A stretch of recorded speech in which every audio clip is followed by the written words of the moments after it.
The manager looked at the man in the red MAGA hat with disdain, not realizing he was humiliating the new owner of the car dealership network. Mockery, insults, and an attempt to throw him out the door, all of it felt like a small victory. But when the truth came out, the manager's career crumbled in an instant. The way the owner put him in his place left everyone in awe. On a sunny afternoon, in a bustling parking lot near a prestigious car dealership, a man around 45 years old appeared. Tall and lean, with short, neatly trimmed blonde hair, he moved with a confident stride, as if every step was part of a plan.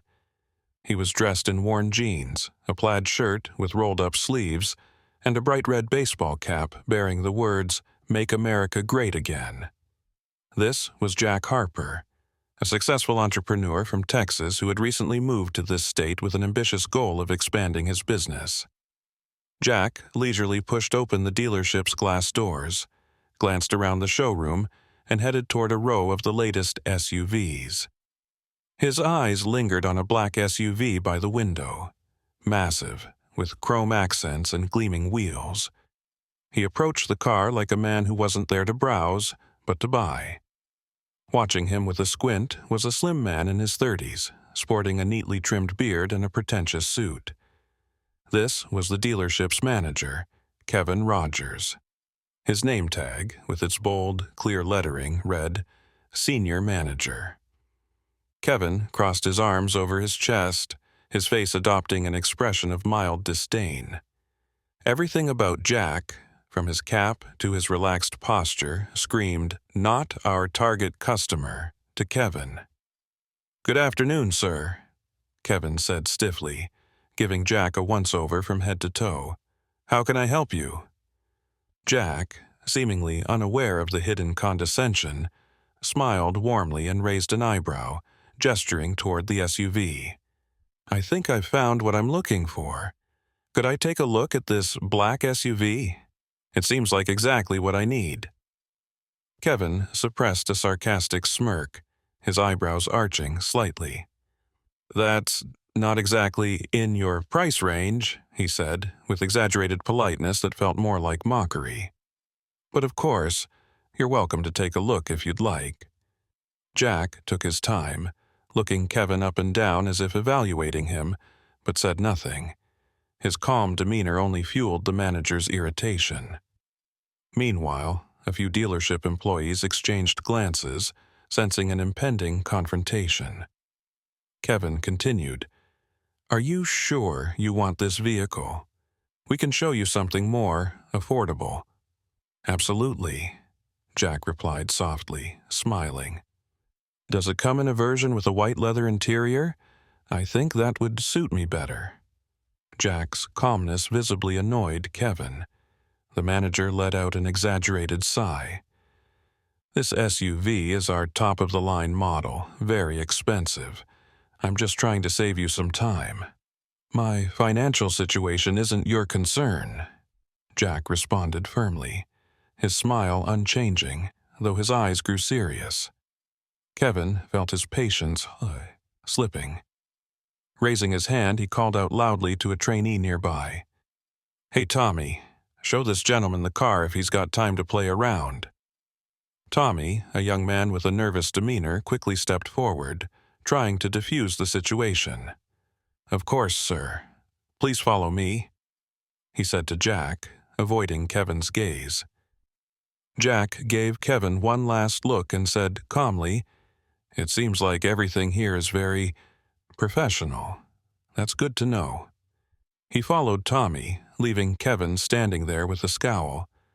Behind him, the staff began whispering to one another while one of the customers pulled out their phone to record what was happening. Jack Harper approached the massive black SUV, his gait steady and confident. Behind him, Kevin Rogers, the senior manager, reluctantly trailed along, barely concealing his irritation. The car was stunning, a gleaming exterior, a luxurious leather interior, and wheels that sparkled in the sunlight. Jack ran his hand along the hood, as if assessing its quality. "The price is $110,000, Kevin said coldly, stepping up beside Jack. His voice carried a tone of exaggerated politeness, thinly veiling his disdain.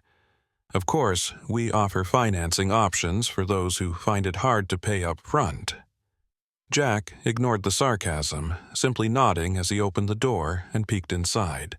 Great car, he noted, glancing around the interior. Do you have a version with a white leather interior? I think that would suit me better. Kevin raised his eyebrows, as if he'd just heard something ridiculous, and his face took on an expression of patient condescension. Listen, sir, he began, not bothering to hide his annoyance. To be honest, you're just wasting my time here. These cars are for serious buyers, not people walking in with political slogans on their heads. If you're looking to actually purchase something, start with the pre-owned models over there. He gestured toward a corner of the showroom where more modest vehicles sat, largely ignored. A few customers, overhearing the exchange, turned their heads. One of them even began recording on their phone. The atmosphere in the showroom grew tense.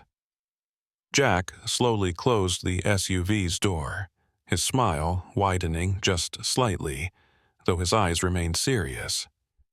Turning to Kevin, he spoke with calm precision. So, you're saying I can't afford this car because of my hat? Kevin smirked, crossing his arms. Let's just say it's a reasonable assumption, he replied with a hint of disdain. The silence in the dealership became palpable. Someone in the staff cleared their throat awkwardly, breaking the tension, but Jack only tilted his head slightly as if preparing to say something important. Interesting approach, Jack said evenly, stepping a bit closer to the manager. So, you judge people not by their intentions, but by how they look. Kevin chuckled, his smirk widening, seemingly oblivious to how his behavior was irritating those around him. You know, it's simple here, he said with a sneer. We value time and work only with customers who can actually afford these cars. Fair enough, Jack replied curtly, his smile taking on a faintly mocking edge. I'll make sure to remember this conversation. Kevin, still oblivious to the unfolding situation, waved dismissively and turned to walk back toward the reception desk. However, on his way, he failed to notice the murmurs spreading among the staff and customers, some of whom nodded toward Jack, as if they knew something Kevin didn't. Smartphones continued to capture every moment. The chapter ended with a quiet but tense laugh from Jack, who watched Kevin walk away, unaware that his actions were about to lead to his own downfall. A few minutes later, a man in an elegant navy blue suit, perfectly tailored to fit him, walked into the dealership.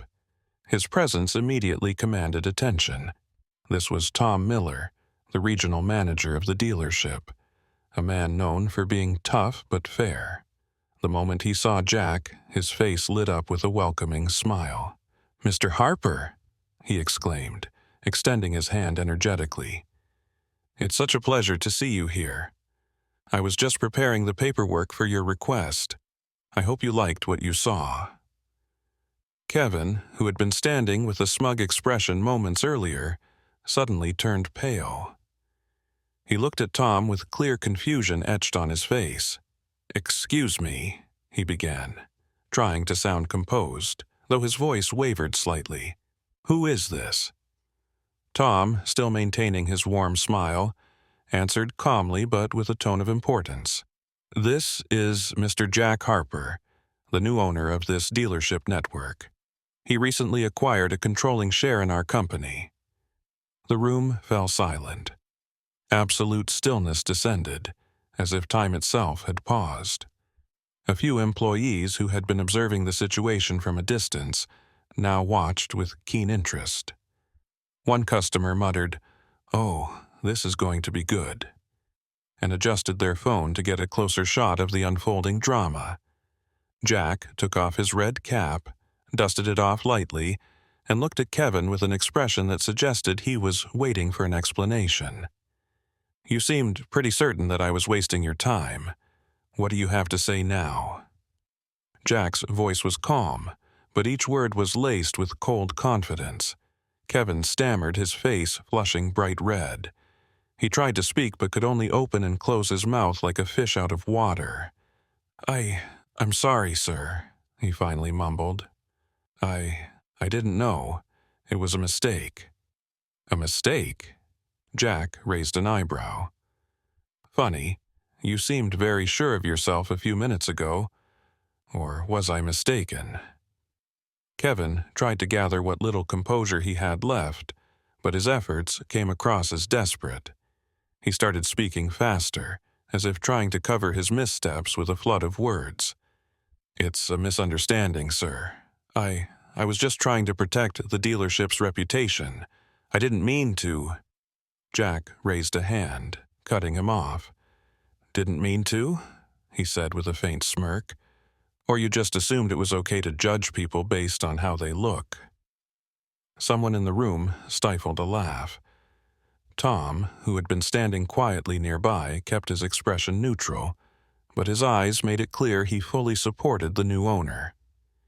"Kevin," Tom said, breaking the tense pause, "I think we'll discuss this in my office. Now." Kevin nodded, his shoulders slumping like a man who knew he had already lost the battle before it began. As he slowly followed Tom out of the showroom, Jack turned to the young employee who had previously offered to help. "And you," Jack said, pointing at the young man. "Show me the version with the white leather interior. I think I'll go ahead and take that car." The room erupted in laughter and applause. Jack smiled as he put his cap back on. Jack turned to Tom Miller, his voice calm but firm. "I think we're going to need a bit of a reorganization at this dealership. We can't have a manager who judges customers by their appearance or political views." Tom nodded, as if he had been waiting for this. He turned to Kevin, who had begun nervously fidgeting with the name badge on his chest. "Kevin, you're fired. Remove your badge and leave the premises." "What? Wait, this must be a misunderstanding," Kevin stammered, his face turning bright red. He stepped toward Tom, then glanced at Jack, desperate to plead his case. "I didn't know who you were, sir. If I had known—" Jack raised a hand to stop him. "Knowing my status shouldn't be the deciding factor, Kevin. Respecting people shouldn't depend on how they look or their political beliefs," Jack said, his tone gentle, but his words sharp as a blade. "I'm not angry with you. This is a valuable lesson for all of us. Hopefully, it will make you better." Kevin froze, unable to find the right words. The dealership staff and customers, who had been watching from a distance, now openly expressed their reactions. Some clapped quietly, others filmed the scene on their phones. One customer called out, "Great line about the lesson. Bravo." Kevin, realizing his defeat, lowered his head, ripped off his name badge, and walked out in silence.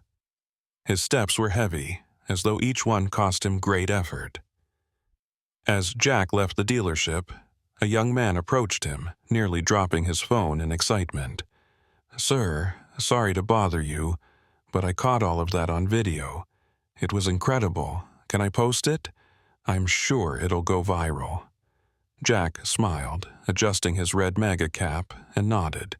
"Sure, go ahead. Let people know that a hat is just a hat. What matters is who you are."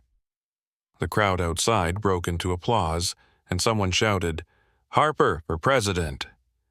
Laughing, Jack waved and got into his new SUV with the white leather interior. As he drove away, he glanced in the rearview mirror at the dealership, its old chaos fading behind him, now ready for the changes he was about to bring.